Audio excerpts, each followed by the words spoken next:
unwilling to perform the primary duty of government, namely to protect the lives and property of Nigerians, to such an extent that many Nigerians in exasperation now wonder if high-level agents of government are not actually complicit in the genocidal war against innocent Nigerians. Indeed, many are beginning to believe that there are treasonous persons within government structure who have resolved to destroy the Nigerian state in the manner that we are witnessing today.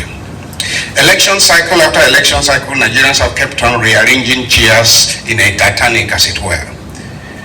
In a Titanic that is drowning. The state is failing, and failing terribly at an alarming rate. Nigerians have seen their lives devalued and their rights diminished on every count. Rural farming communities are being devastated massively and rapidly on account of the menace of bandits and killer herdsmen that have taken over territories which used to be referred to as the food basket of the nation. Many of the farming communities in Benue, Plateau, Zamfara, Kaduna, Katsina, Adamawa, Taraba, and Borno states have become killing fields from which everyone is fleeing for their lives. The situation has been further worsened in recent times by the floods that swept through most of the states of the country, killing hundreds of people and destroying livelihoods, including cultivated farmlands. Our well-educated, highly skilled, and most brilliant and most promising young professionals, including doctors and other medical professionals, IT specialists, engineers of all categories, as well as our most qualified professors, are fleeing the country in droves, begging to be allowed into not only the UK or the US and South Africa, but also begging to be allowed into Rwanda and Kenya and even Ghana, that is suffering the same kind of thing as ourselves, because people believe that they are still better. As they see no future for themselves and their children in Nigeria,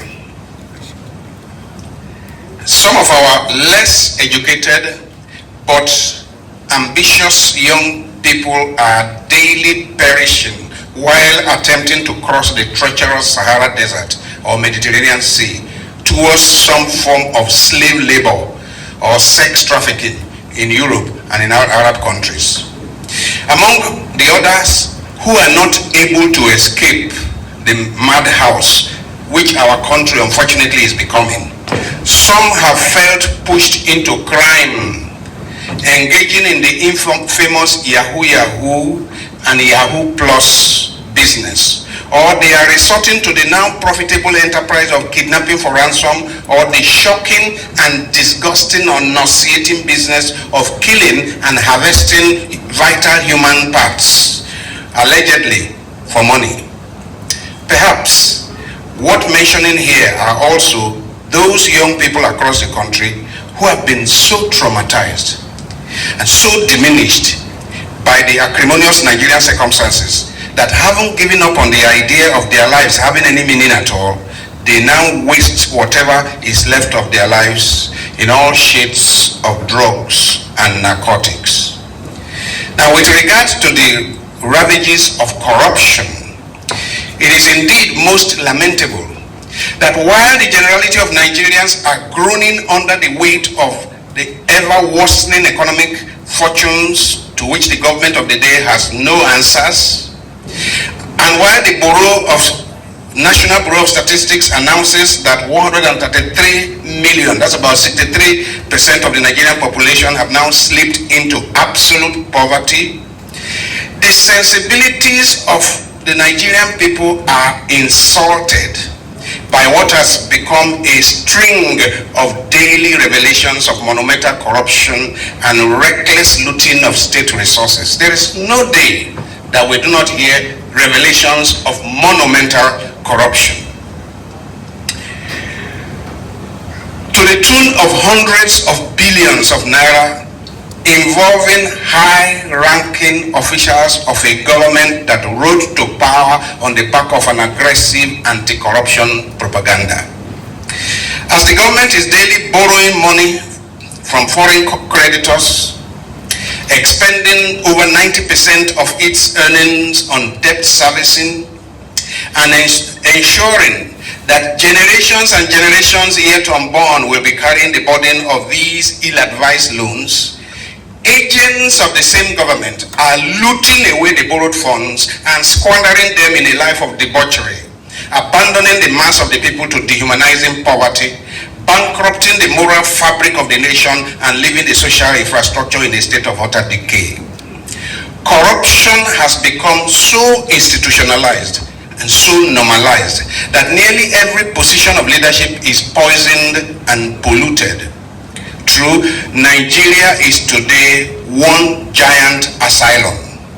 We seem to have habituated and normalized all the indices of insanity, though we keep going around wearing the mask of sanity. But sane societies do not behave the way we do. Sane people do not behave the way we do, even though we pretend that we are sane. I was just 2 days ago, was it Monday, I delivered a paper at the National Association of Industrial and Organizational Psychologists. That the 2022 Scientific Conference of the National Association of Industrial and Organizational Psychologists. And I addressed them on the imperative of psychotrauma awareness and psychotrauma healing for personal, societal, and professional well-being. My conclusion is that a lot of people, including many of us who are here, are not well. Because a lot of people are carrying the trauma of many terrible things that have happened, that you have witnessed in your life, and they have effects on us. Experts have demonstrated that childhood trauma is responsible for a lot of misbehavior in adulthood. Those of you who are interested in that paper, you can ask me for it.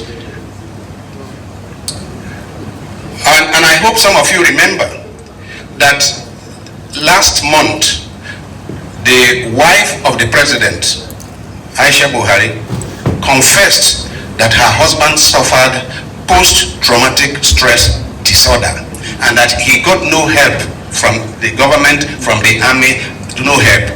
And it is not only him.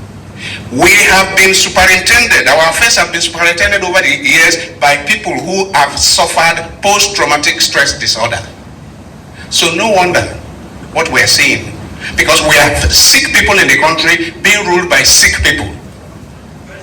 Because if you really ask, normal people, healthy people do not behave this way. The Nigerian ruling class is perhaps among the most opportunistic and rapacious ruling classes in the world, constantly reinventing and reinvigorating itself and seizing every opportunity to violate and devalue the people they claim to serve.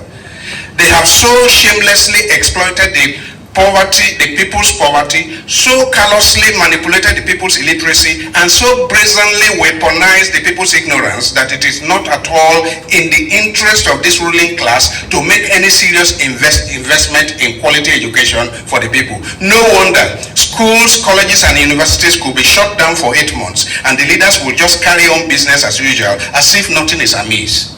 No wonder the government of a developing nation that has critical manpower needs could treat its public university lecturers as shabbily and as disdainfully as we have witnessed in the last few months. But let me seize this opportunity to remind the unrepentant conquerors of the Nigerian people that islands of affluence cannot coexist for long amidst a sea of destitution. Let me repeat. It is in the course of nature that islands of affluence cannot coexist amidst a sea of destitution. Those who are smiling to the bank after putting us in the mess of the moment must be reminded that in the process of evolution, if any species is overhunting and over-exploiting the very resources that they depend on for their nourishment, sooner or later, or sooner than later, natural selection will take the predator out and restore some measure of equilibrium. So, if we do not change by design, if we do not agree that we need to change our ways, change will happen. If you do not change by design, you will change by default. Restructuring, a demand for the rule of law and citizenship, equal citizenship. I see all the talk in the last few years for restructuring as something is about equal rights, equal citizenship. It's about rule of law.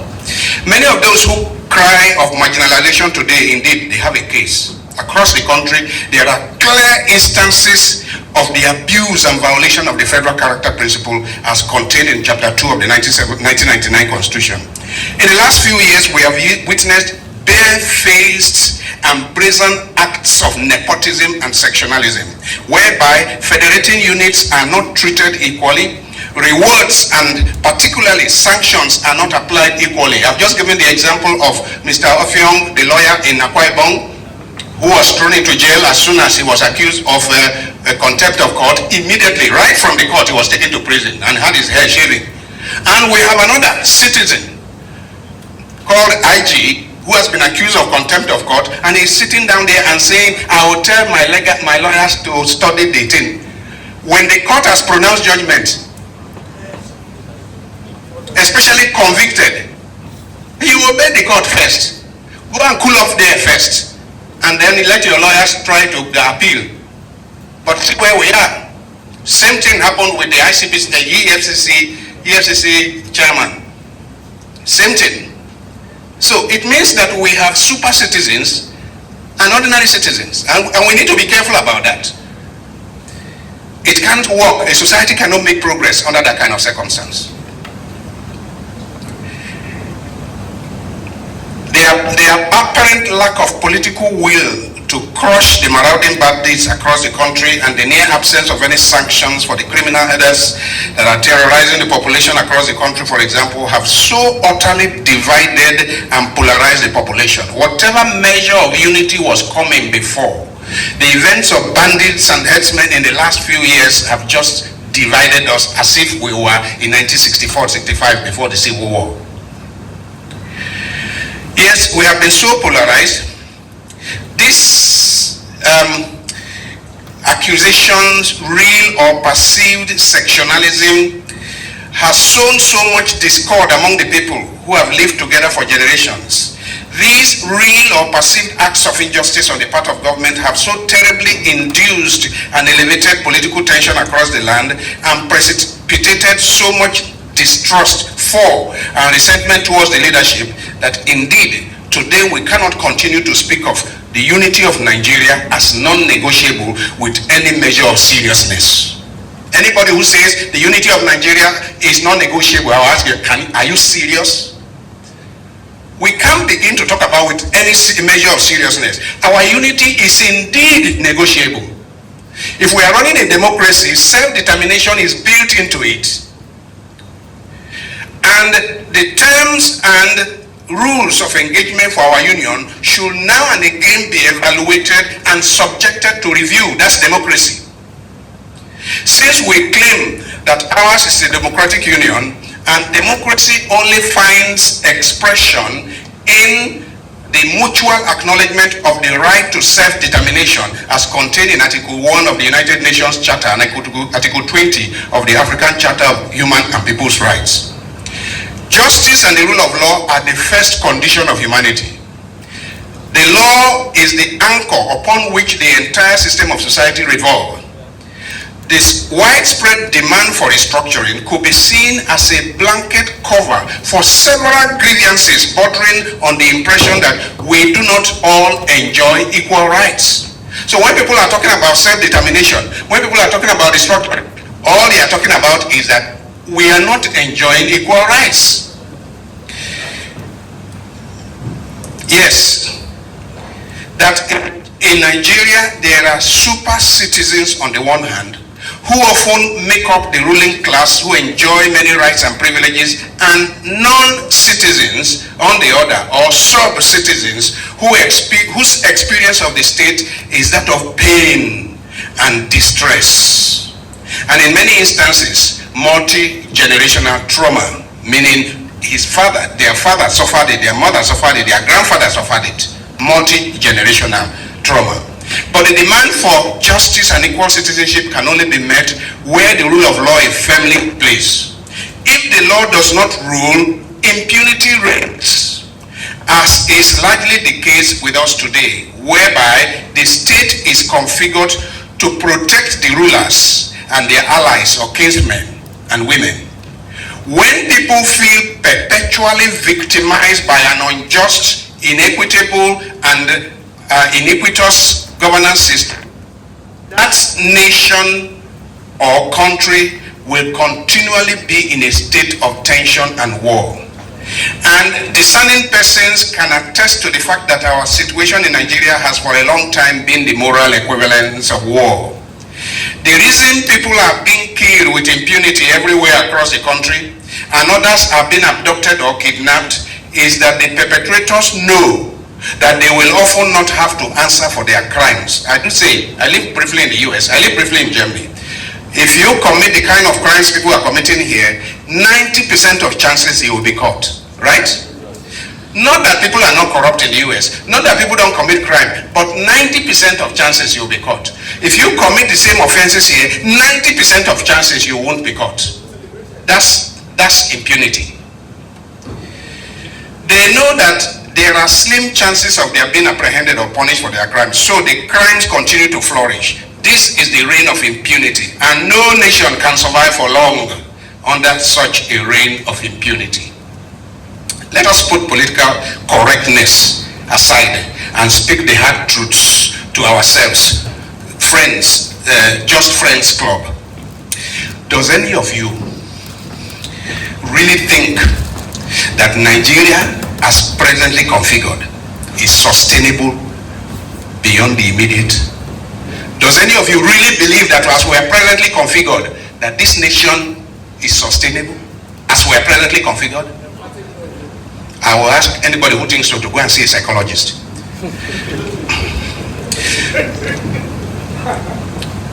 Notwithstanding the familiar posturing of those who are benefiting the most from our ignominious system, because any system, no matter how terrible, there are people who are smiling to the bank. Notwithstanding those who are benefiting the most from this ignominious system, does any discerning Nigerian really believe that as presently configured, Nigeria will survive beyond a few more years of fumbling and wobbling on the precipice?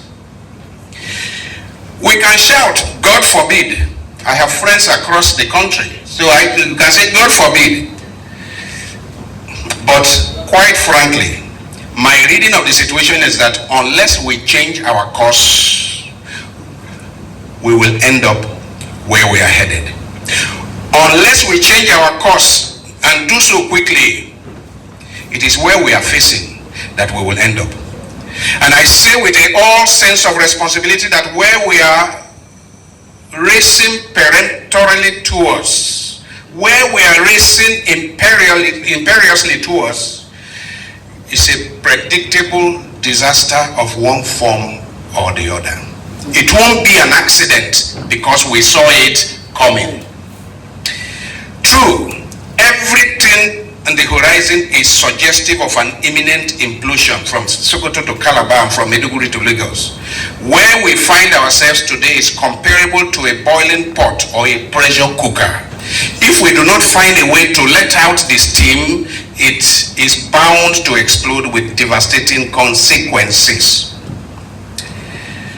Nigeria was not designed to be the monster it has become today. No.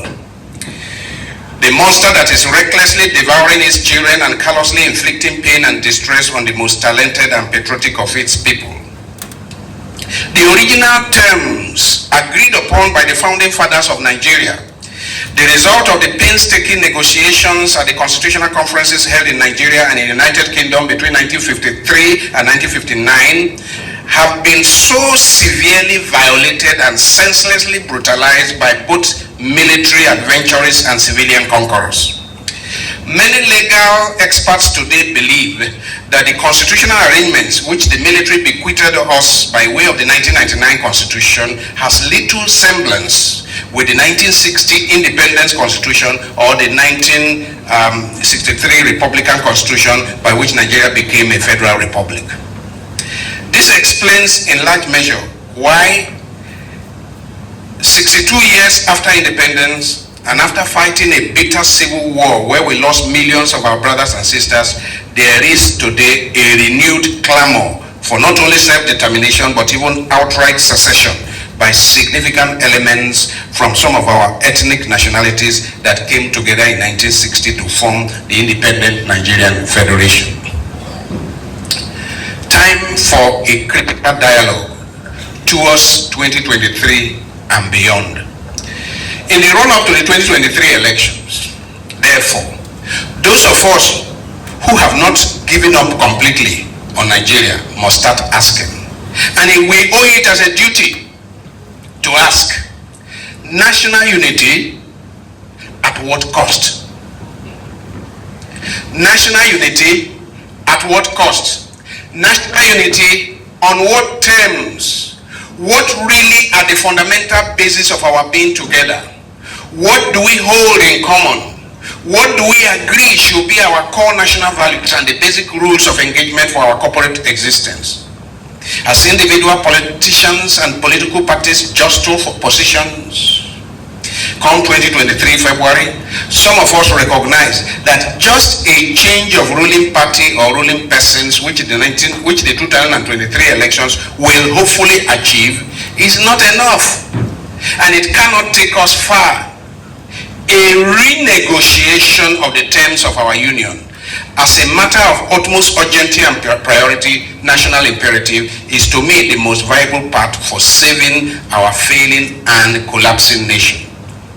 Meanwhile, Nigerians have held several profound conversations in the past, including the Ibrahim Babangida's 1986 Political Bureau, Sani Abacha's 1995 Constitutional Conference, Olusegun Obasanjo's 2005 Political Reform Conference, Goodluck Jonathan's 2014 National Dialogue. We have produced tons and tons of documents from previous dialogue sessions whose recommendations have been largely ignored by a succession of leaders. The recommendations for structural reform from these previous dialogue events must now be considered among the low-hanging fruits from which to start the project of salvaging our collapsing nation. If Nigeria is to be saved, the changes we require to bring about are not superficial. They are massive changes that we require to bring about. They are fundamental changes. They are far-reaching changes. You see, after the genocide in Rwanda, the Kagame government decided to banish tribe. So there is no more Hutu or Tutsi in Rwanda. You are just Rwandese.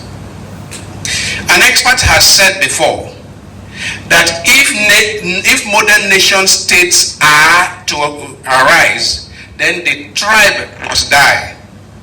No, in our own case, we think we can have a modern nation state with our first allegiance to the tribe. And why are people having their first allegiance to the tribe? Because they feel they are not well treated in the union. So it's a chicken and egg situation.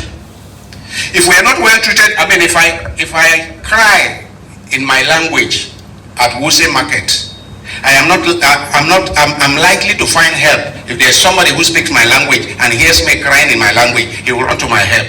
But English is our franca. If I cry in English, people can walk away. But if I cry in my language, people will run to my help, those who hear my language. You see, that's part of the reason why people are still keeping to their tribes. When we get to a point that when any Nigerian that cries receive help immediately, it is then we'll begin to let the tribe die. Not die that we're no longer Igbo and Hausa and Yoruba, but die from being the priority loyalty in our lives.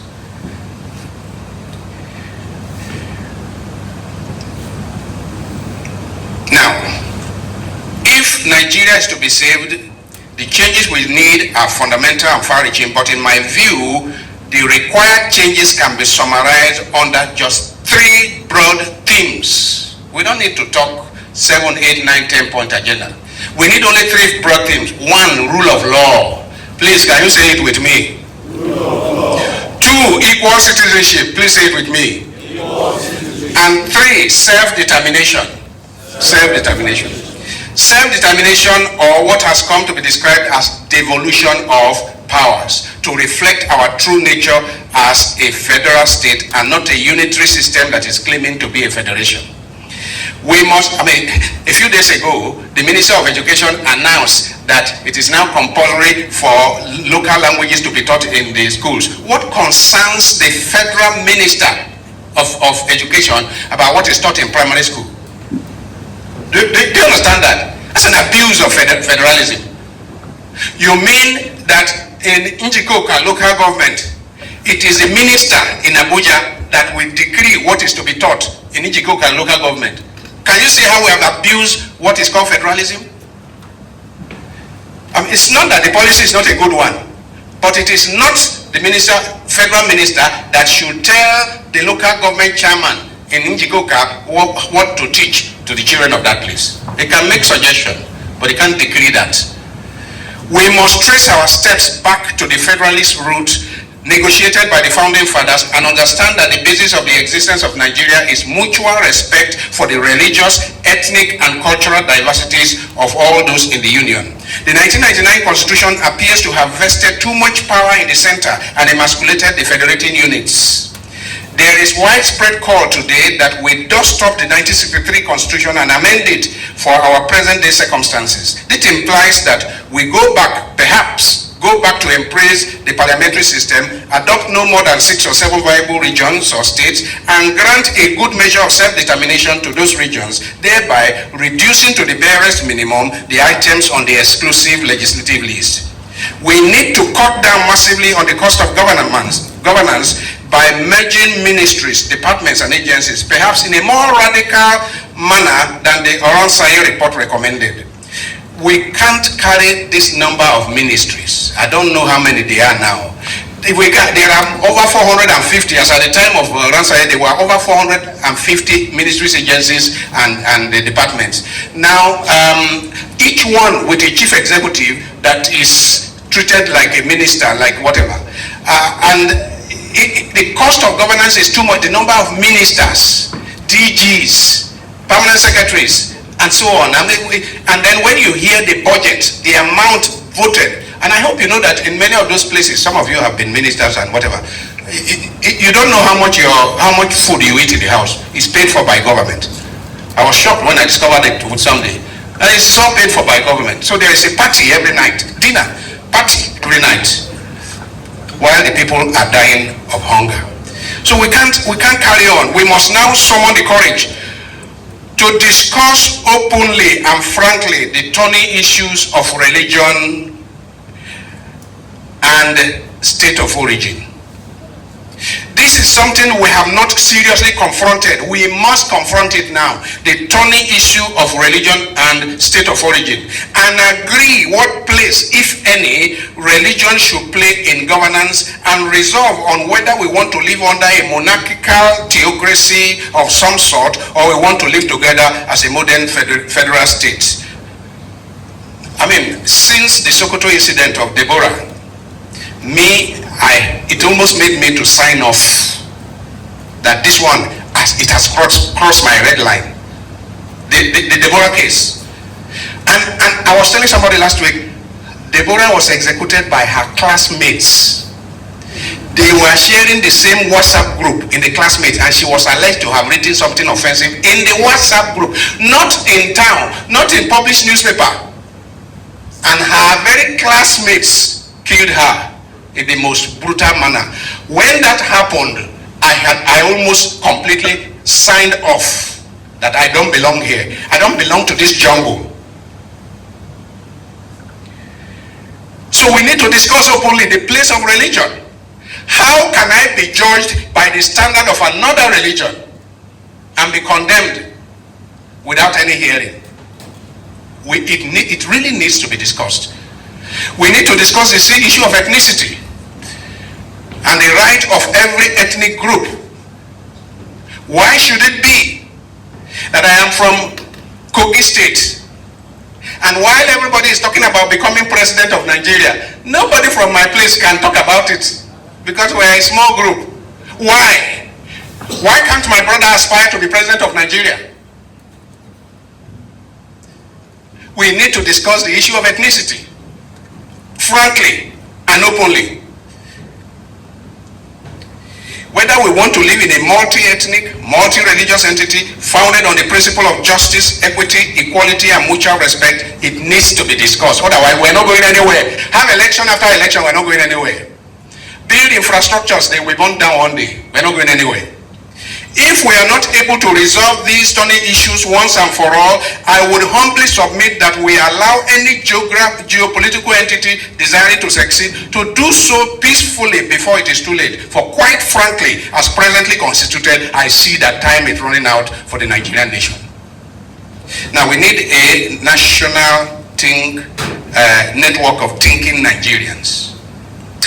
We need a network of thinking Nigerians from north to south and east to west who are prepared to engage in a wholesome, peaceful revolt against a degenerate governance system that is daily inflicting fatal wounds on the people and turning the impoverished masses against themselves in an orgy of violence.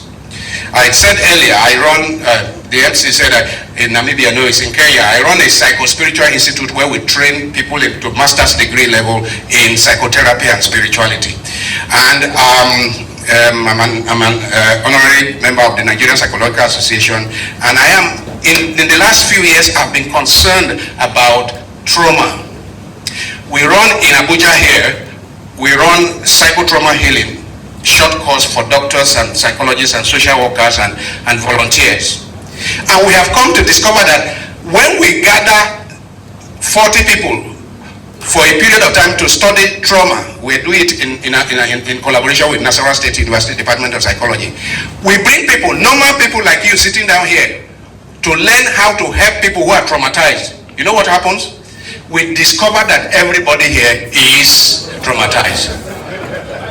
If we should subject you to psychological tests, I bet that many of you will be having all kinds of maladaptive behavior, psychopathologies that you don't know you have.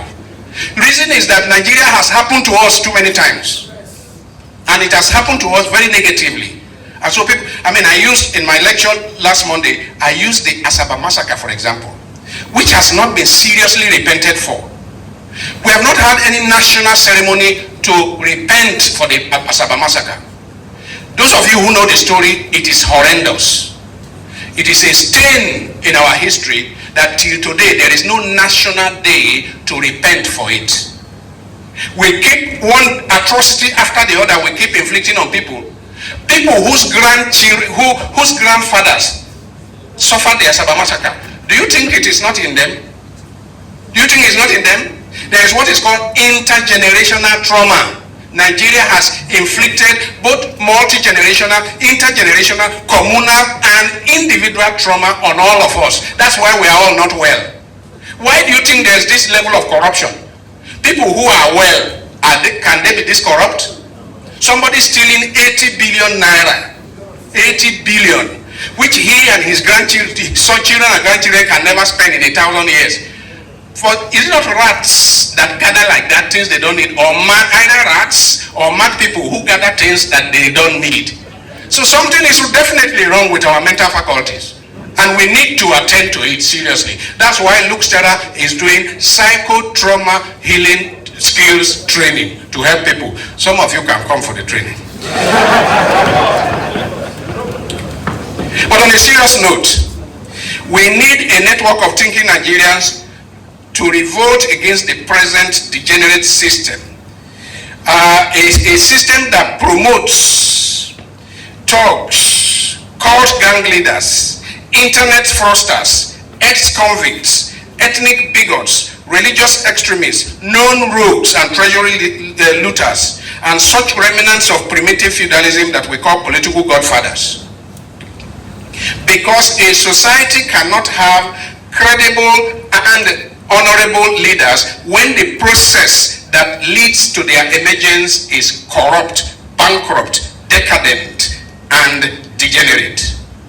We need a network of thinking Nigerians from among Christians and Muslim population and from the diverse ethnicities across the country to help save our country and its people from the politics of bloodletting, greed and acrimony that is likely superintended by shameless prostitutes of power who often have nothing to show for their stupendous wealth except that they have held political offices as legislators and governors and ministers and board chairmen and chief executives of federal parastatals or party chieftains, during which time they often so recklessly and callously looted the state's resources entrusted to them that soon they become richer than the institution over which they superintended. They habitually use these often ill-gotten wealth to further enslave the already emasculated people, constantly recycling themselves in position of power, habituating corruption and normalizing violence in our national landscape. During the last political party primaries, Nigerians witnessed, and you and I witnessed the ignominious spectacle of the open auctioning of delegates' votes with bundles of dollars or Ghana must go bags of naira. Many of these agents of our national ruination have also been positioning their sons and daughters in key political positions, and others in such strategic and juicy federal agencies and institutions as CBN, NNPC, LNG, NDDC, NCC. I know people, I'm told about people who are giving letters to some of these agencies in their houses. The children of big men got letters of appointment at home, because what they actually do is that a number of their children that have gone cuckoo, they kind of bribe them to come back from overseas with an appointment letter to one of these big agencies. That's where we are. And a lot of young people are in those agencies who are regularly going in and out of rehabilitation. So those who are going to be making our financial policies, those who are going to be running our NNPC, those who are going to be running a lot of these things, a number of them are children who are sent overseas, who got into drugs, who are being rehabilitated, and they are now the ones that are positioned in key positions. Do you think this country is going to survive under that kind of circumstance? That's why I tell you that anybody who thinks that as presently constituted, this country is going to survive, you need your head examined, if it is as presently constituted.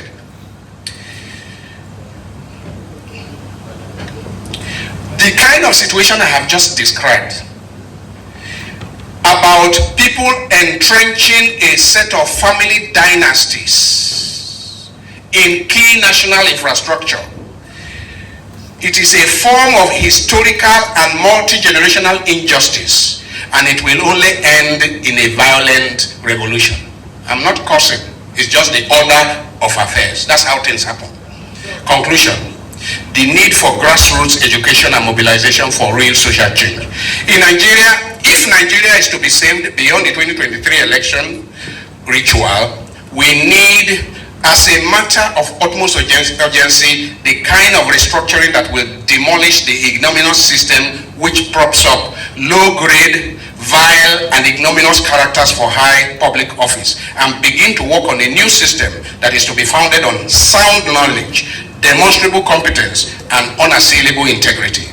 We must do all we can to wake up the sleeping giant called Nigeria. The ignominious system has endured for too long, largely because of the appalling state of illiteracy and political ignorance across the country. Schools and colleges, religious institutions, progressive political parties, and all manner of civil society organizations must begin, such as the Just Friends Club, must begin to invest heavily in civic and political education at all levels. Democracy presupposes a certain measure of enlightenment and civic awareness among the people who have the right of periodically choosing their leaders. Without such enlightenment and awareness on the part of the masses, majority rule can often camouflage the dictatorship of primitive feudal lords. whose poor subjects have accepted their deplorable state as God's design for them and are unable to see how things could ever be different. Yes, as the prophet Hosea says, my people die for lack of knowledge. Those of us who desire wholesome change in Nigeria must get into the trenches quickly and engage the poor victims of the Nigerian leadership misadventure in the empowering process of critical social analysis for grassroots political emancipation. I thank you for listening.